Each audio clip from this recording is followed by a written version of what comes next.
We have leaders who get into leadership. Leadership for them is a throne of games. Or it's a game of thrones rather. They get into leadership because of what they stand to benefit. And because they are focused on benefits, they do whatever it takes to consolidate those benefits. I'll give you 4 things that we can do to correct this situation. The first one is that we should stop emphasizing on results, especially at any cost. We should start looking at methods and not just results. Yeah, because the means to the end is as important as the end. If you were working somewhere and then your leader, your boss, your supervisor, your manager tells you that I need these results by the end of the month, I don't care how you get them. What that person has done is that he has endorsed any method that you are going to use to get those results, which means that the person has minimized your margin of integrity significantly.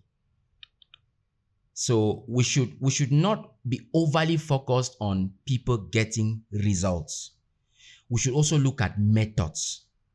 We should learn to score not just the solution, but the working. We should look at the working. How did you get here? Because the solution can be correct and the working is wrong. It's wrong. Yes. So we look at the means to the end, and then we also look at the end. Then the next thing I want to talk about is that leadership should never be by connection. If we are going to have leaders of integrity, people have integrity, we shouldn't bring people into a position because we know them or because they know us. I now understand what that point means. Yes, by connection. Yes. Because that is where the corruption actually starts. We should bring people into leadership positions because they are competent. There are 3 things I usually measure on as far as leadership is concerned: positions and privileges and assignments are concerned.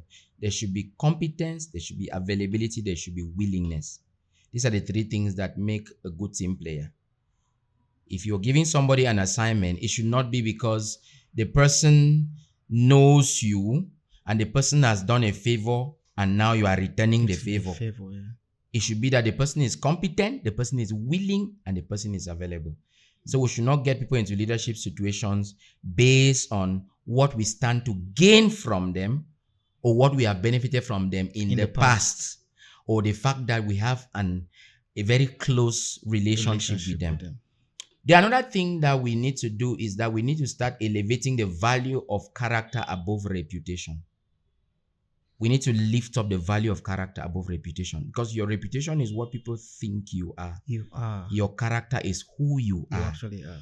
And we function in systems where people are trained to be eye servants. They offer eye service and lip service. And they can only be at their best when there's a supervising authority or supervisory authority. Yes, which destroys the culture of integrity. We should help people to realize that they are not human beings, they are human beings. It's not about the things you are able to do, especially when your boss is around. It's about who you are. Yes. The consistent expression of your identity is what matters. It's not the occasional displays of virtue. It's a constant expression of who you are as a person. To look good in the faces of the people above you. And then the last recommendation I would give is that we should prioritize character building, even above skill building. Character building. Because the common one that you would find everywhere is skills. You can learn any skill and be good at it. What you have to work on for the rest of your life is your character. Exactly. Character is a building project that is always in session. Till the day we die, we keep working on our character. So the problem I have with the educational system, I'm a son of the Faculty of Education, but I have a problem with it. And I'm a teacher by practice, but I have a problem with the educational, a very big problem. The problem is that we train people to have the competence to work in certain places, but we neglect the character component. And you know, bad character is like the force of gravity. No matter how high you go, it will bring you down. Bad character will shut doors of opportunity before you. Even when your connections and competence open doors for you, it takes character to keep those doors open. So we should highlight, if we want integrity, we should highlight character building. In all our programs, All our programs, even beginning from parenting, character building. At the level of the church, character building. In our workplaces, I wish that bosses, supervisors, employers would have chats, 10 minutes, 15 minutes, 20 minutes before they start work every day on different aspects of character. Maybe today, let's talk about integrity. Let's talk about discipline today. Let's talk about principles today. What do you think about principles? What do you think about discipline? What do you think about virtues? Which principles guide your life? And then they have those conversations before they get to work. So it's important. If we are going to have integrity, we have to put these things in place. Wow. Wow. That actually... that's so powerful, because 2 days ago, I was actually thinking over this in my mind with regards to employers and employees. Yes. Basically, what I've picked up from what you have said is, if you're an employer and your employees are not performing well, yes, the first level of evaluation is yourself. That's right. If you have leadership integrity. Yes. And the second level of evaluation is your employees. True. And not only focusing on teaching them the technical skills, but also teaching them leadership integrity skills that can be able to guide them through their service. Yes. Which is actually vital, because and the bad thing, the sad thing is that integrity is not transferable. Integrity is not received. You don't receive it. You don't transfer it. You don't pray it into your life. You cultivate it. Cultivate as a seed, and then you protect it as a treasure. Wow. You cultivate it as a seed and you protect it as a treasure. Right. Wow. That's so powerful. I wanted to ask this, and I was a little bit skeptical to ask it. Let me just put it this way. In your leadership and entrepreneurial journey, have you ever cried before? What made you cry? And what wiped your tears? I have cried a number of times, but not literal tears. Yes, not literal tears. Yeah. Yes. Well, even though we say men don't cry. And I actually saw that in one of your posts. Yes. Today. Yes. You're talking about men. the fact that men don't cry, but actually... Anyway, I don't believe in that. I cried. Well, there are 2 times during which I cried. These 2 times stand out. One of them I already shared. It had to do with the Kenyan experience. But there was another one that had to do with the rejection or the denial of a visa. Wow. In the course of my journey, I wanted to travel to Thailand. So I felt that was the right move at the time. I raised the money. I went to Nigeria. I stayed with my friend in Abuja for 2 weeks. And I was hoping that I would get a yes. And then I go and realize that the visa was not given to me. Because when they give your passport, they will attach a small slip, and then they'll either put a tick on the slip or they'll write an X. They'll mark an X on it.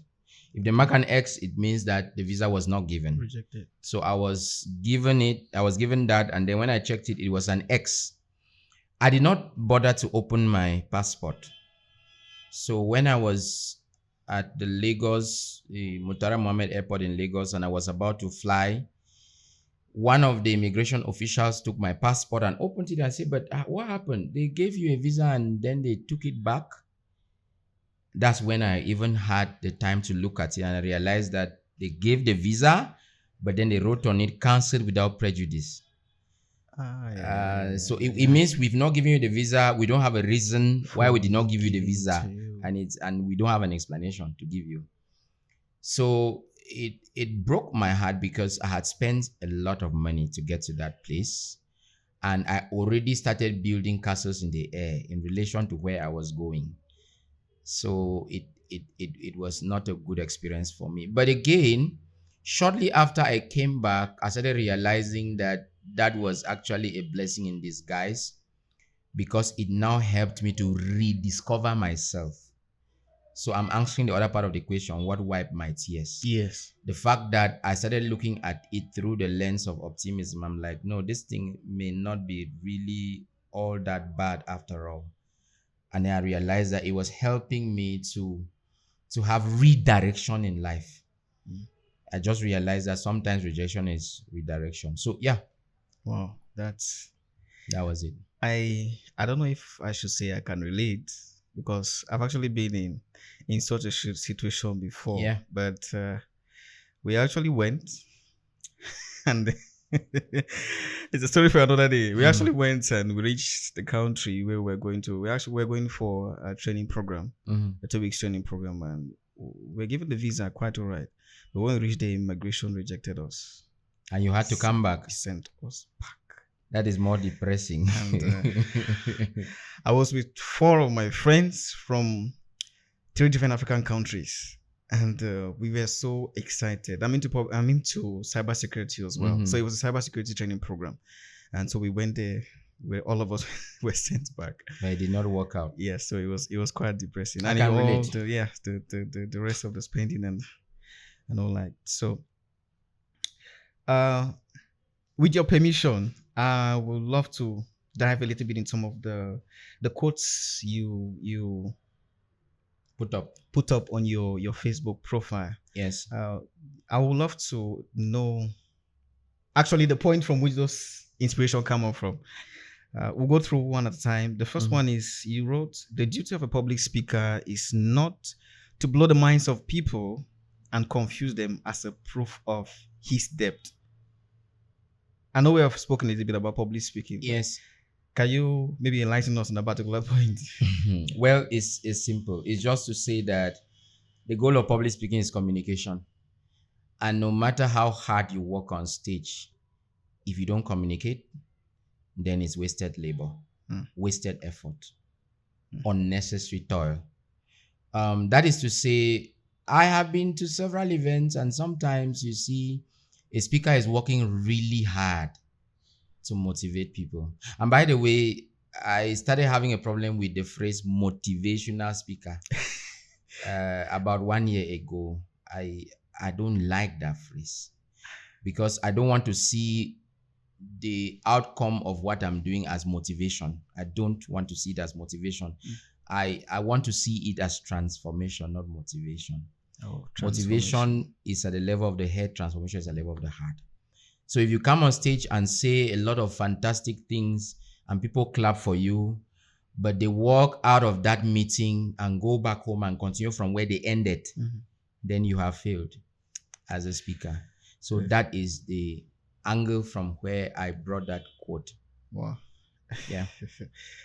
Then the next one is the quote: do what makes you happy. What makes you happy today can lead to untold sorrow tomorrow. Yes. What motivated that? What brought that quote about? You did not read the quote completely. I skipped the girl part. Say, do what makes you happy. Nye, nye, nye. Nye, nye, nye. And then what makes you happy? I'll tell you why I included that part. I actually skipped the nye, nye, nye because I felt like maybe it would not be prepared for me to. No, it's part of it. It's part of it. That in itself carries part of the message. Okay. Well, that three-lettered word, nye, nye, nye, it simply means that these are the kind of things that people just say. Do what makes you happy. If you're happy, then it's fine, and so on and so forth. These things at the surface or at face value, yes, sound, feel, seem to be harmless. They are not harmless. They are very harmful. Once you tell somebody, do what makes you happy, you have given that person a license to self-destruction. Because what makes some people happy is tramadol. And that's where the whole reasoning comes from. What if you say, do what helps you become a better person, then you are speaking. You started communicating. Because if you know the kind of things that make people in this generation happy, you would never freely recommend people to do what makes them happy. Because for some people, it is prostitution. For some people, it is BBL, Brazilian butt lift. For some people, it's transgendering. or transitioning into another gender. For some people, it is shisha, and the list goes on and on. So what makes you happy focuses more on the moment, focuses more on the now. But we know that we have a future. So if we focus on the moment at the expense of the big picture, it can be dangerous. Wow. Chasing instant dopamine relief. Yes. I know in public speaking they talk about dopamine and cortisol, some of the hormones that are the happiness hormone. Yeah, the happiness hormones. The feel good hormone. Real leaders are not easy to offend. This one actually got my attention for a couple of seconds. Real leaders are not easy to offend. Easy to offend. That's right. Enlighten me on that point. It simply means that you cannot be a leader and you have thin skin. You have to have thick skin to be a leader. Because if you are easy to offend, it means you are emotionally unintelligent, which is very dangerous. If I were to put the qualities that a leader should have on a scale, the first one for me would be emotional intelligence. Why? Because you are dealing with people. And some people are very deliberate and intentional about offending you. And if you spend your time just reacting, because our actions are not always supposed to be reactions. Yes. Yeah. So if you spend your time just reacting, you are no longer on the driver's seat. You are now on the passenger seat, which is not good for leaders and leadership. So a leader should be difficult to offend. People should not have easy access to your emotions, because then it will mean that they have the remote control. They determine how you feel. So they are on the driver's seat. And it is dangerous. Wow. Yes. I've had many situations in my leadership journey. Some people just make it their point of duty to get on your nerves. And they push you. They push you so hard. But the thing is that no matter how hard you are pushed, what comes out of you is your content. It should not snap. Yes. What comes out of you is your content. Some people would tear your shirt just to see your heart. Tear your shirt just to see your heart. Yes. Not literally though. Yes. Just to see the kind of heart that you have. They will tear your shirt. Wow. Yeah. So you have a responsibility as a leader to be sane. You have to be sane. Every other person can go mad, not the leader. You have to be sane. You have to have a sound mind. You have to also be emotionally well and stable and intelligent in leadership. Otherwise, you're going to be the kind of leader that people can control.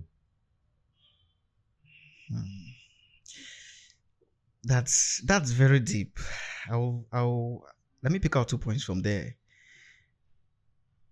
You said some people intentionally want to pull you. Yes, they will tear your shirt just to see your heart. Tear your shirt just to see your heart. Yes. So, let me understand. This is the first point I want to pick out. Let me understand. Now, what's the difference between, as a leader, what's the difference between having a thick skin and making up the choice, intentionally making up the choice not to allow anything somebody does get to you? Because I believe some people have a natural, some people are normally, they have a natural way of resisting any negative comments or any negative push. But some, you need to make that decision to. There is actually no difference, because nobody was born with thick skin. Thick skin is a choice you make. Why? Because you realize that the behavior of people towards you, if my behavior towards you is fixed, it will be unwise of you for your response towards me to be fixed. Please let me understand that. It means that if you are dealing with a fixed factor, you have to be variable. Yeah. If I find that you offend me every day and my natural response is anger, Yes. then I'm foolish. Because the fact that you offend me every day is certain. What is not certain is how I respond. So developing thick skin is not something that comes to you from birth. It's a choice you make. And you make that choice because you have a working knowledge of human nature. you have mastered human nature. You are dealing with people. Now, that does not also mean that when people cross a line, you should not bring the sledgehammer of sanctions on them. That's not what it means. Because you deal with different categories of people. Sometimes the people you are dealing with are clients and they can get on your nerves. Sometimes they are colleagues. Sometimes they are subordinates. Sometimes they are superiors. It depends on the person that is in front of you at that time. For some people, for example, if you are dealing with a client, it is not optional. Most times you have to take the blame. Most times you have to absorb the shock. So it's about building your shock absorber. Yes, if it's a client you are dealing with. But if it's a colleague, well, then you may have a different approach. And if it is a supervisee or an employee, you have the upper hand. So you can activate sanctions. Yes. So it depends. It depends on who is in front of you. But generally, leaders are not supposed to be emotional people. People who are just waiting to snap. Like you say something and then they just jump at it and they start reacting. No.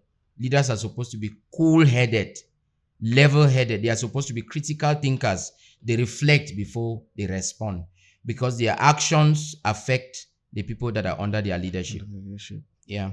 Oh, that's powerful. The second point is because as you gave that point, I was thinking the second point I want to actually get is with respect to what we have on the inside, because you made mention of if I react, it's actually who I am. Yes. I'm actually showing exactly who I am. Yes. Most of the cases, or let me put it like this. Is it that the core personality of every human being is being negative? Is there no exception? Is it that the negativity of the human being is fixed, or it's a state at which we assume? Because I see in most cases when they say we'll see your true colors. We'll see your true colors when this thing happen. If we do this, you will see your true colors. Yes. And the true colors most people talk about are negative parts of Yes. that personality. So yes.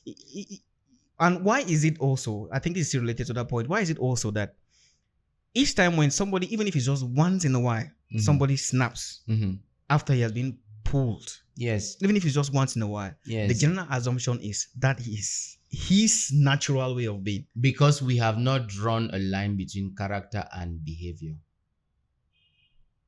That is a reason. Do I need to explain? Yes, for purpose of clarity, yes. Character is proven by consistency. Behavior is occasional.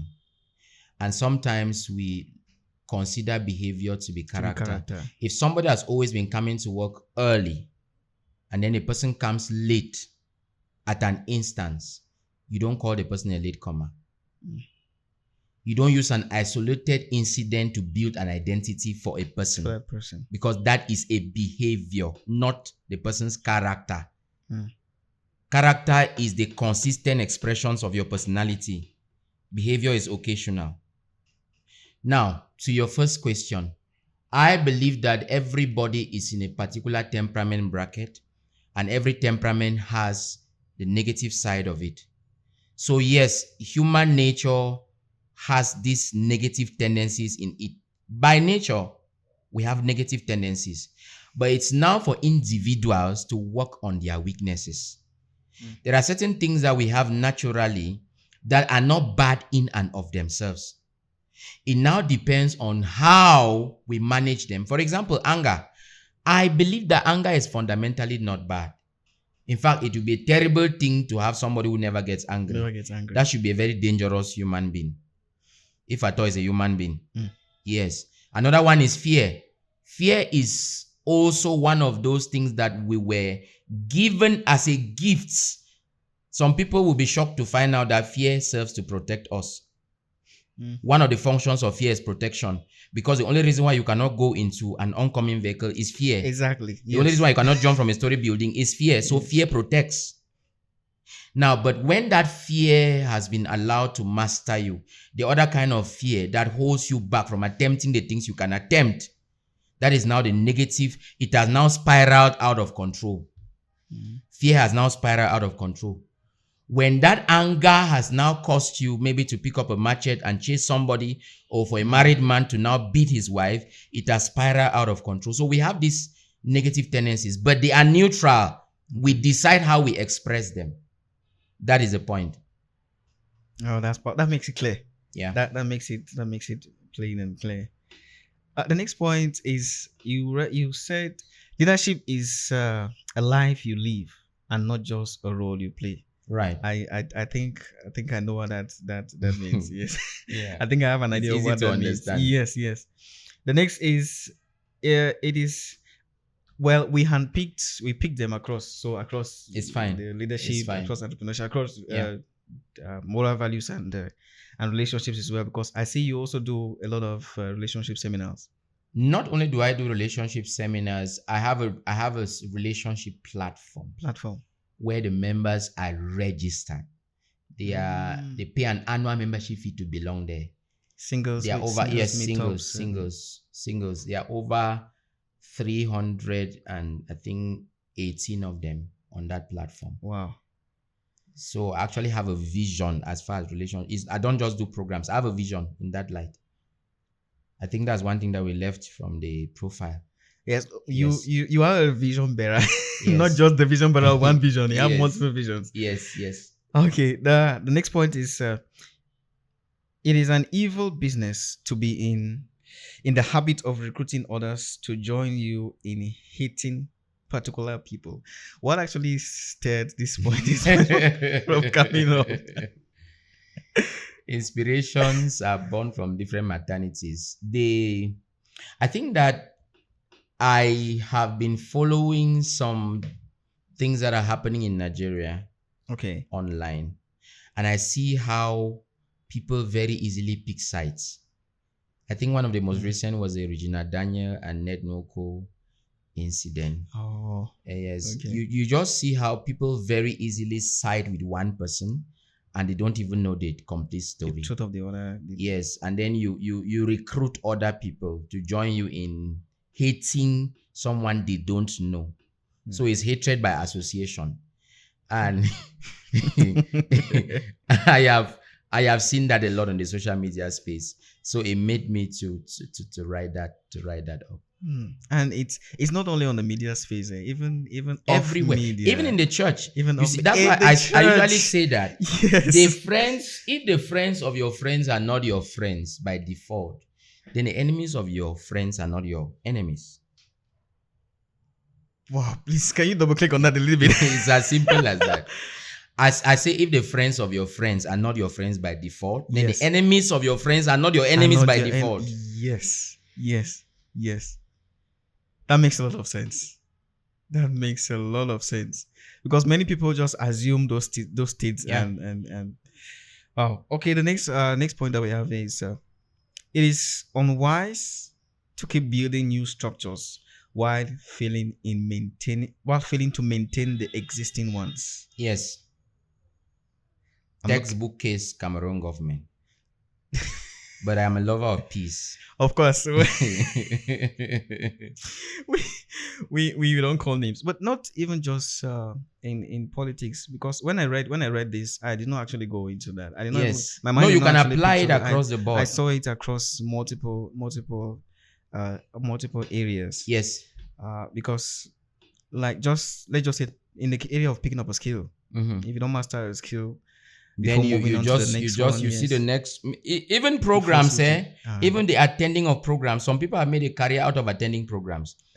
You you see, somebody goes for a program, gets content, and has not acted on the content, and is in a hurry to pay for the next program, to pay for the next conference, to pay for the next training. It's the same spirit. It's a spirit that says that never commit to anything, but always be in the habit of starting initiatives, never complete anyone. So these people have a lot of abandoned projects in their lives, but they are always excited about a new project. It's the same thing with reading of books. Somebody buys a book, has not read it even till up to the middle, sees a new book, excited, buys it, and then it continues. You can apply it across.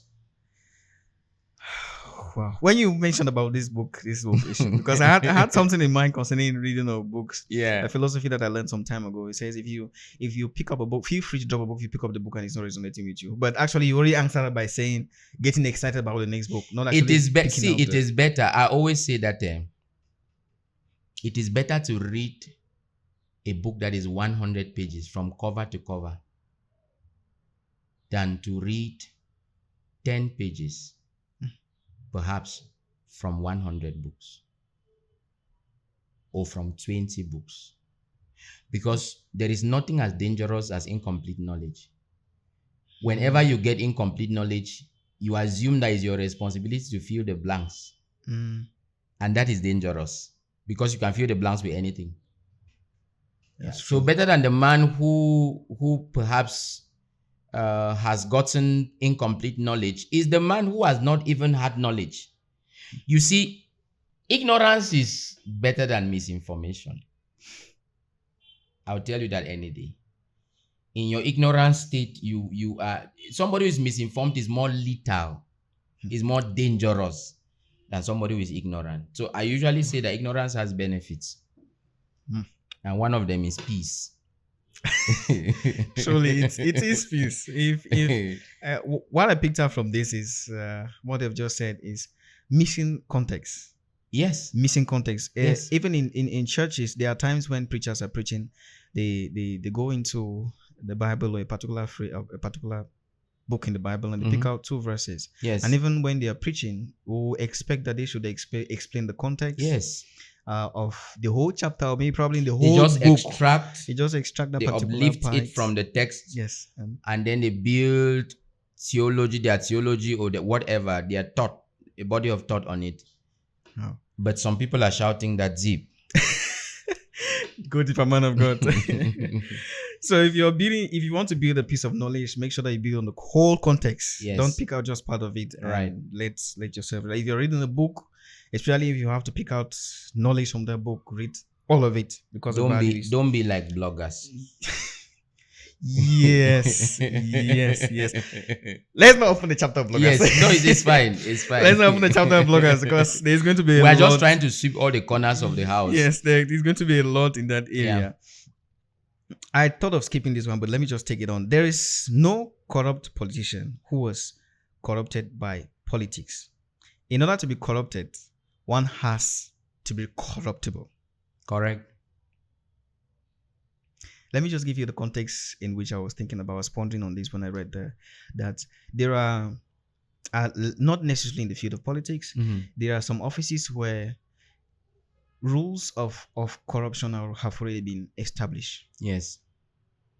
Rules of corruption have already been established in such a way that, and when you enter, you just align. Yes, when you enter, you just align. You're not even asked if should this be done. Is for example, you just see your account get credited each time you go for an event. Yes. And by the time you ask, where did this money come from? They'll be like, no, that's how we do it here. And each time you go for this event, and so it also ties with the question we asked. That's the question we asked before, as concerning young leaders living in a world where there's a lot of shortcuts. Yes. And how will they maintain leadership integrity?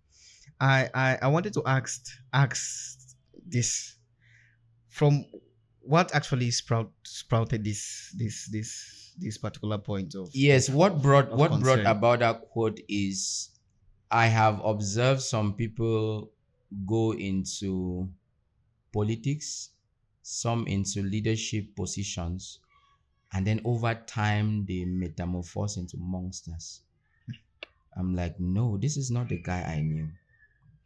Then it occurred to me that I did not know that person. Because if I were using your scenario that you just painted now, you get into a system that is already compromised. What are you doing in a compromised system? In the first place. The right thing to do, if you did not know and you got in, then the first step that is right is that you resign. I don't side with those who say if you cannot beat them, join them. You don't say that if you're a person of integrity. You resign. Because it is difficult to fight a system and win. Especially if you're alone. Yes, it's difficult to fight the system. So what you merely do is that You either find another system or you start your own system. It's as simple as that. If you're in a place where corruption is the order of the day and you are a person of integrity, you will not stay there because you value your principles more than the financial reward involved. So you sign out, you check out to protect your integrity. Don't put yourself in a place where you have to fight to keep your principles. Let the fight be unintentional. Let it be that while you are doing the right thing, occasionally you get into a tight corner and then you bail yourself out. Not that you start work every day on a note of compromise because it's the order of the day. It's the order of the day. That's dangerous. Yeah. That's really dangerous.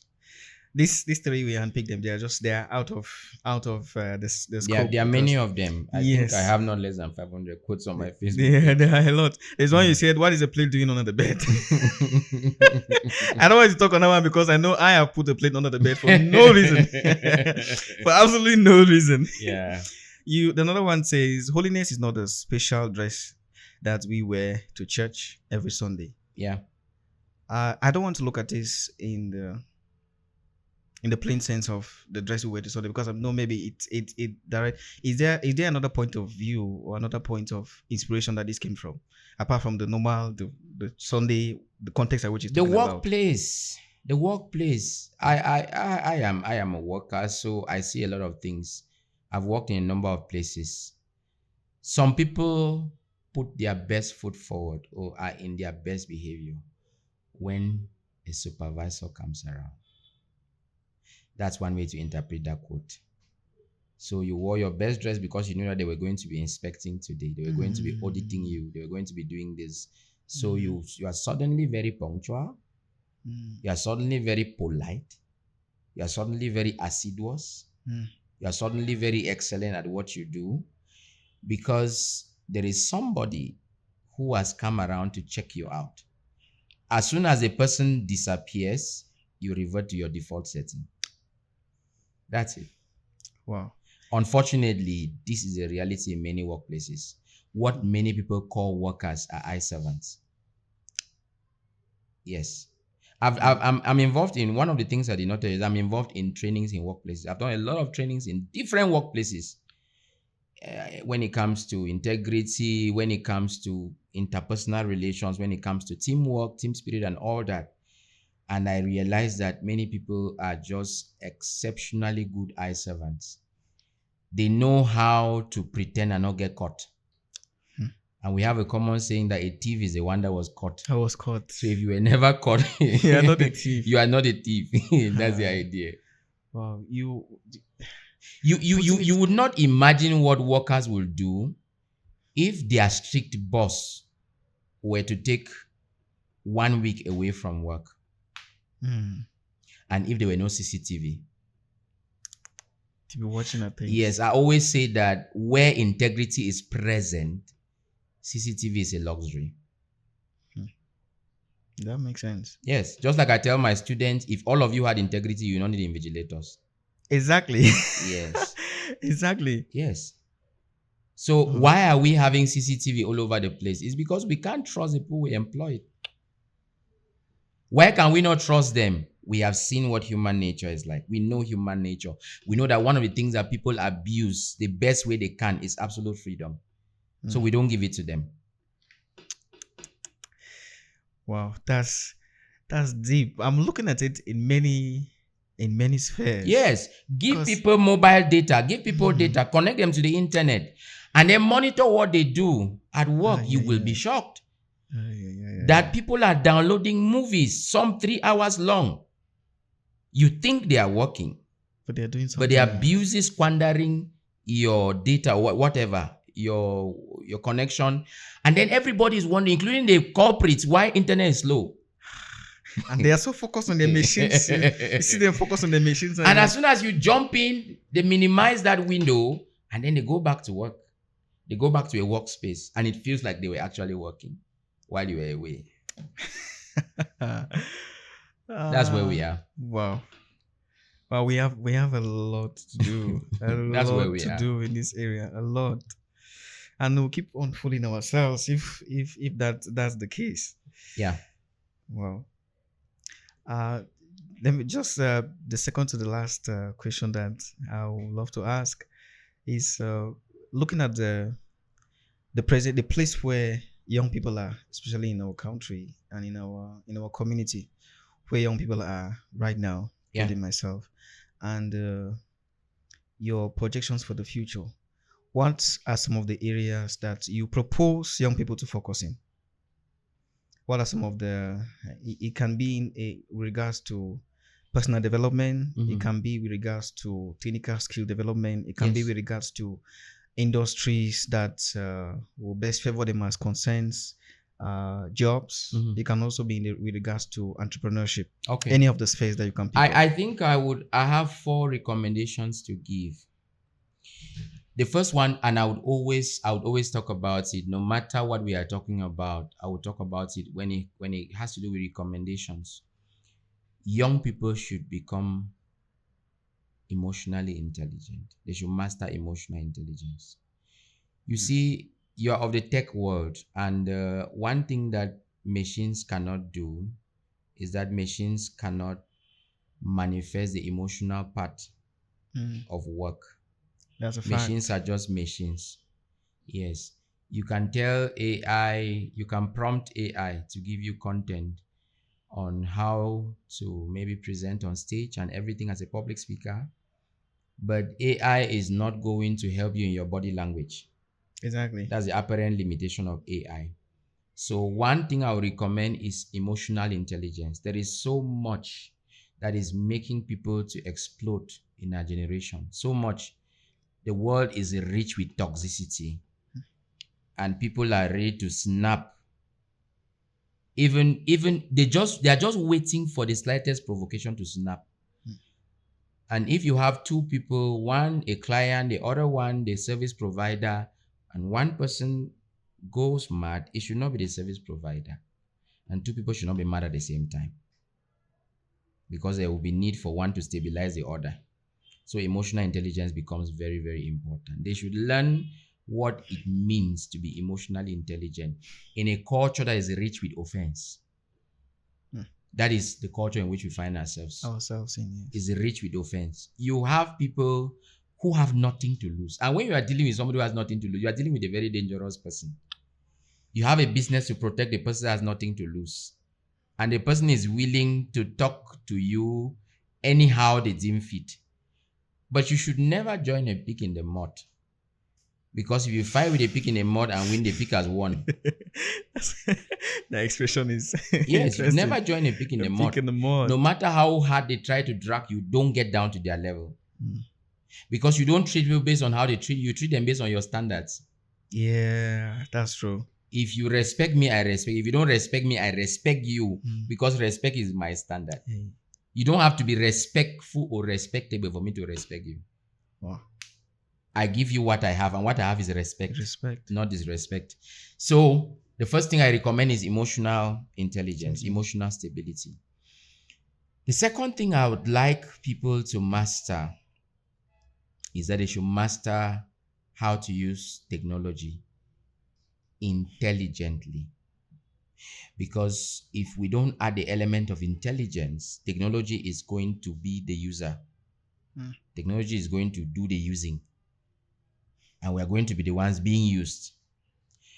I have made some critiques about AI, a number of them, and I hope you will not be offended because I am getting into your terrain. I made some critiques about AI. I am of the opinion, where I stand to be corrected, I'm of the opinion that those of this generation, the generation of AI, are not as smart as people of the other generation. I'll tell you why. They may be more productive. Yes, they may be more productive. They may achieve a lot within a shorter time, but machines are beginning to do their thinking for them. Thinking should never be delegated. And that's why I'm talking about the intelligent use of technology. Technology is meant to be an assistant, not a replacement. And I always try to tell people that AI is a product of HI. And so AI can never be better than HI. HI is human intelligence. Human intelligence produces artificial intelligence. So artificial intelligence can never beat human intelligence. Yes, the computer and whatever it has as potential is just a Yes. tiny expression of the human mind, Wow. the human brain. So they should embrace technology, but they should also embrace critical thinking. I run a leadership training where I give assignments to my students. Currently, I give assignments to students and I ban them from using the internet. Most of the assignments I give them. Why? Because I want to encourage critical thinking. I cannot ask you to tell me the consequences of procrastination and you go and ask the internet when you procrastinate. It doesn't make sense. I cannot ask you to give me your own definition of laziness and you go and ask AI. It's madness. So what I encourage is that you should only depend on AI where your thinking fails you. AI should be a second resort, not your first resort. Not the primary. Unfortunately, most people use AI as first aid. They use the internet as first aid, and it should never be like that. Let me tell you how I prepare lessons. I am in the business of content creation because I get to speak in so many places, and I'm a teacher. I teach a very uncommon subject in my school, personal development. It's a subject in my school. The subject is written as a class subject and it is evaluated and marks are given on the report card. Wow. And I'm the one who creates the content for what I teach from Form 1 to Upper 6th. Personal development. Yes. It's taught as a subject in the school where I teach. I feel like I should go back to Form 1 in that particular school. So what I do is that I tell students that if I give you a task, your first point of resort is the brain that God blessed you with. Exactly. Yes. The calculators that we are using now were not very common a number of years ago. Exactly. Yes. Children came to school and they recited the times table from memory. From memory. They were smarter. Now you ask a child who is in Form 2, what is 9 times 4? Yeah. And then the child goes to the calculator. That's a breed of people we are raising. Machine-dependent people. Technology-dependent people. Which is a very, very dangerous thing. So we are seeing less and less critical thinkers in our generation. I am an editor. Somebody sends me a book and I'm editing the book. And then I realize in the midst of it all that 80% of this material is AI generated. And then I'm asking myself, in what way are you an author? That actually happened. Yes. Because I've been editing since 2013, I was able to discover that this is AI. Because I asked him to write something and send, he wrote and sent. I looked at the strength of his language, his command of English. Then I looked at what I was editing and I said, this is AI. What you sent to me is AI. It's 80% AI, even plus. And he agreed. I said, how are you an author? Wonderful. This is... So technology has made cripples out of us. Wow. Yes. And I'm not vilifying or demonizing it. I'm just saying that technology is only useful to the intelligent. If you are not intelligent, technology will make a slave out of you. Because I cannot believe that I'll ask a simple question on a WhatsApp forum, what are the causes of divorce? And you go and ask AI. And you live in a society where divorce is happening every day. It does not make sense. Yes. The last but one thing I would recommend is that they should develop people skills. People skills. You know, no matter what you desire to do with your life, you always deal with people. Exactly. Yes. So learn how to manage people. You don't even have to be in a leadership position to bother about managing people because you will always have to deal with people. Even if you are a salesperson, you are selling to human beings.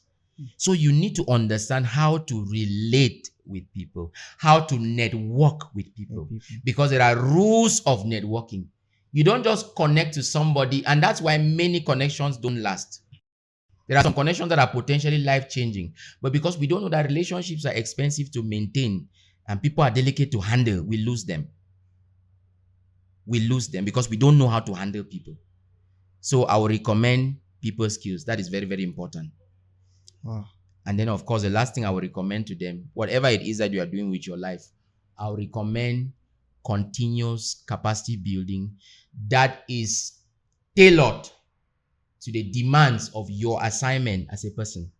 Don't build capacity generally. Identify what it is that you have to do with your life and then invest yourself in that direction. Because some people are several kilometers wide but very few inches deep. And I'm looking for depth. We have very few masters. We just have people who have general knowledge. Very few masters, very few experts. So go deep, go granular, go pro, go to that area, go deep into that area where you believe that you are called to deploy your potential, and then develop your capacity in keeping with the demands of that sector. And that is one of my problems with education. It's a story for another day. It's a story for another Silly day. story for another day. Yes. Wow. That's powerful. This last point, it's like the space of public speaking. If there's an advice I got some time ago that if you want to be a public speaker, just speak. That's developing the general skill. Yes. But if you want to charge a premium on your time on stage, You have to then have you a need to specialty, know a niche. where, yes, Your niche. you need to know where. If they want people to come and talk about bananas, they're looking for you. Yes. That's when you can be able to charge a premium. And I'll sincerely appreciate the first 2 points that you actually, all of the points, but I'll pick out the first 2 points that you made mention of. Emotional intelligence. Yes. I've been a witness of situations where a very small misunderstanding sparks flames Yes. at job sites. Why am I even going far to job sites? Even just taxis, when these normal taxis that Exactly. just a little miscommunication, or even Yes. misinformation, just misunderstanding. I've seen people sparks fight a with taxi lot drivers of now. fire. I've seen people fight with taxi drivers. You see somebody lose Passengers. his all of integrity like that just because of 50 francs. Yes. Right. That the emotional intelligence is very vital. No, it's very important. It's very vital, And it's needed at all all levels. Yes. Yes. With also when you mentioned about digital skills, Yes. tech skills, I've been privileged to actually conduct trainings in digital skills across multiple platforms for educators, students, and even professionals and administrators at some levels. And I did my evaluation. I don't want to say I was disappointed though, because sometimes we go to those places and we assume that some of these things they already know. Yes. These things they already know, but And it's a costly assumption. yes, to your greatest surprise, you discover that some of these aspects, some of the technical things that you expect everybody to know as general digital literacy knowledge, Yes. they don't actually have that. So it's actually important. And this thing with AI, this thing with AI, it's I'm an administrator of one of the schools in Limbe, and there's a scenario, there's a situation we observed some time ago. There was a time where we had to give evaluation, and a teacher went.